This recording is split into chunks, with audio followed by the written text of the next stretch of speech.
అందరికీ నమస్కారం అండి. నేను మీ మాలతి నందన్ని. ఈరోజు మనము శక్తిపీఠాల్లో ఒకటైన ఆలంపురము జోగులాంబ క్షేత్రంలో ఉన్నామండి. అమ్మవారి సన్నిధానంలో ఇక్కడ ఉన్న ఈశ్వర లింగాలన్నీ ఎన్ని రకాలుగా ఉన్నాయో 9 కన్నే మూర్తులు, వాటన్నిటిని మీకు చూపించే చిన్న ప్రయత్నం అండి. అమ్మవారి గర్భగుడిలోకి మాత్రం ఫోను అనుమతి లేదు. ఇది మాత్రం చాలా అద్భుతం అండి.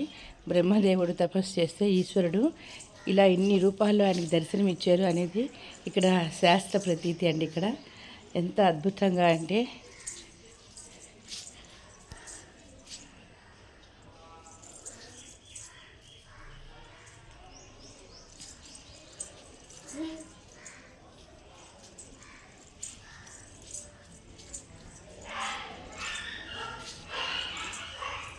అందరికీ కూడా ఆ తల్లి అనుగ్రహము, ఈశ్వర అనుగ్రహం జరగాలని మనస్ఫూర్తిగా నేను కోరుకుంటున్నానండి. ఈ చిన్ని ప్రయత్నం ఇది ఇక్కడికి రానేని వాళ్ళందరికీ ఒకసారి చూపించాలని, అలాగే అందరూ కూడా ఈ క్షేత్ర దర్శనం చేసుకోవాలని మనస్ఫూర్తిగా కోరుకుంటున్నానండి.